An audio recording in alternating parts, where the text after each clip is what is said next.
How did things end with WCW, and then you moved to the WWE after that? How did was it just time to move on, or?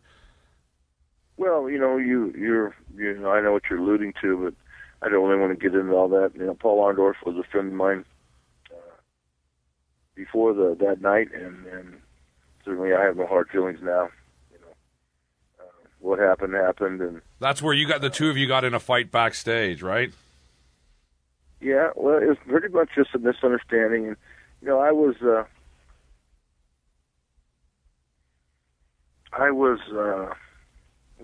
do I want to put it? I wasn't who I am today. In other words, I was drinking a lot. And, Paul had thought I had showed up late, and he was one of the agents, and he was kind of dressing me down for it. And I responded in kind, saying, "Excuse me, you know, Mr. Bischoff had told me I had to take a photo session." So Paul didn't know that I was on an assignment from Eric Bischoff, the boss. Eric had sent me over to the towers, the CNN towers, where the offices were. Right. And this was at the center stage. And, you know, it was right at traffic time. So, I mean, I took my photos, I got dressed, and I came directly over. And, you know, I was an hour and a half late. But, again, Eric said, "I know you're going to be late." Eric told me that he would let everyone know I'd be late and that I was taking a photo session that I had to do. And apparently I had been asked to do this a few times, and I had put it off, and he said, "Now you have to do it." And again, he told me he would let everyone know that I was coming, but I would be late. And Paul took exception of that, and you know, we squared off, and Paul was threatening me, you know, about 4 or 5 inches from my face, and I slapped him, and boy, I hit him hard, and he came off his feet and landed on the back of his head. And his head, there's a steel shed that they had these big giant steel tools in, you know, to put the ring together. And his head must have missed that by 3 inches. And I thought, my God, if the back of his head would have hit that, you know, he could have been hurt, killed, dead, and I would have been in jail. And so once I saw him moving, and everyone said, "Well, I sucker punched him." You know, when a man's 4 inches from your face calling you a fat bleepity bleepity bleep, and I'm going to bleepity bleep you, that's pretty threatening in nature. So I felt I was defending myself. So I just slapped him, and his feet literally came off the ground. And then I backed up against the wall, and Sting was to my right.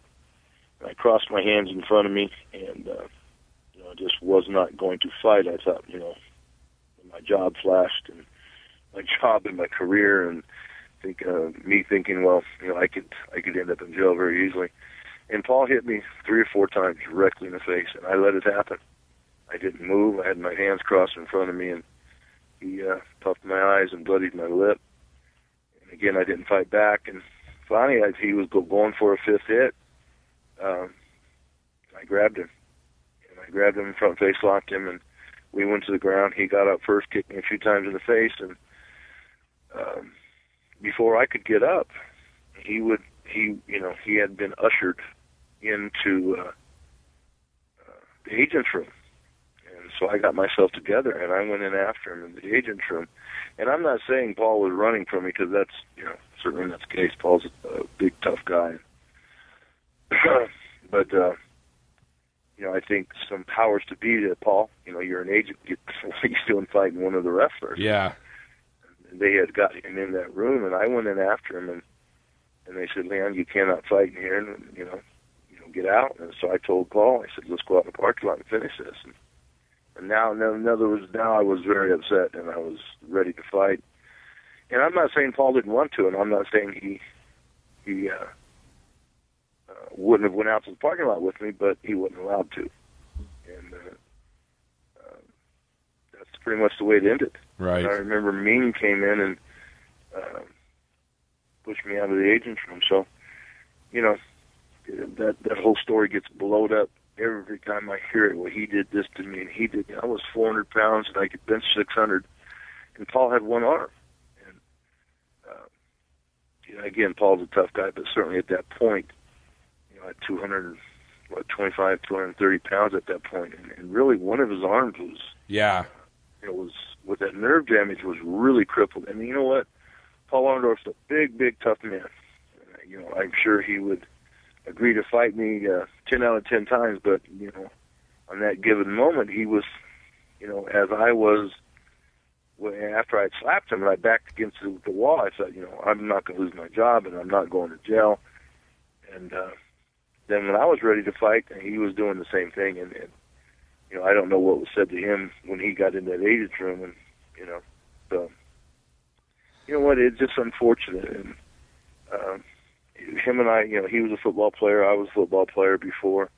We had a lot of things in common. Heck, I had given him one of a purebred Labrador before that. I mean, wow.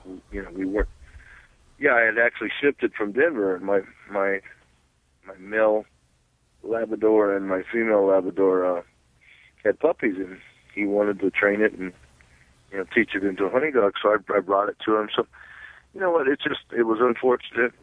He was a friend of mine before. I have no hard feelings. And, you know, quite frankly, you get tired of telling the story and rehashing it.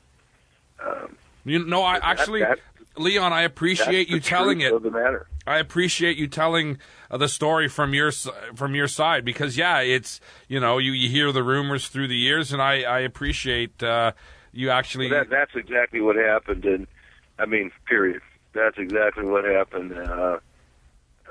Did he get the better of me? Yeah, you bet. But you know, was again when I slapped him. You know, he was 4 inches from my face, and he was spitting in my face and threatening me. So, you know, everyone said, "Oh, Vader sucker punched him." No, hey man, you get a man, you know, 4 inches from your face, calling you every name in the book, and he's going to kick your butt. You know, you got to defend yourself with an open hand under the chin, and his feet literally came off the ground, and his head barely missed that steel shed. My life flashed. I thought, my God, I could be going to jail. Not to mention lose my job. And then when I lost my temper, when I realized what had happened, lost my temper, went in the agent's room, you know, I was turning over tables and chairs and hollering at him, telling him to come out the parking lot with me. And again, I'm sure he would oblige me, but someone had, you know, it reminded him that he was an agent, and this is what agents do, fight the wrestlers. Yeah. So, you know, again, I'm sure he wanted to go out with me, but you know, bottom line is it didn't happen. All right. Well, I appreciate you. You know what? Even Eric Bischoff, you know, I was asked to, you know, why don't you go home and let things cool off a couple of weeks? And Eric and I and my attorney were talking on the phone, and Eric was pretty reasonable about the whole thing. He said to him, "Leon, why don't you take, you know, a few months off without pay, and come back?" And the few months was 6 months, and I thought that was excessive. And he said, you know, you can go to Japan, you can work, you can go to Europe, you can go anywhere you want to work. In other words, you know, Eric was pretty reasonable about the whole thing, Mr. Bischoff. Right.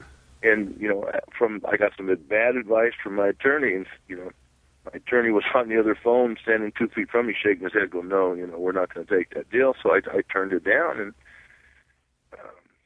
you know, and Eric had even said, he said, "Leon, you know, we've got a whole floor of attorneys. Do you really want to do this?" And I was telling myself, no. You know, hey, take the 6 months off, go to Japan, make a little money, and go back fresh and see what happens. You know. So that wasn't known, but I thought that was very fair on Eric's part, and we turned him down. So, you know, hey, history's history, and that's the way it was.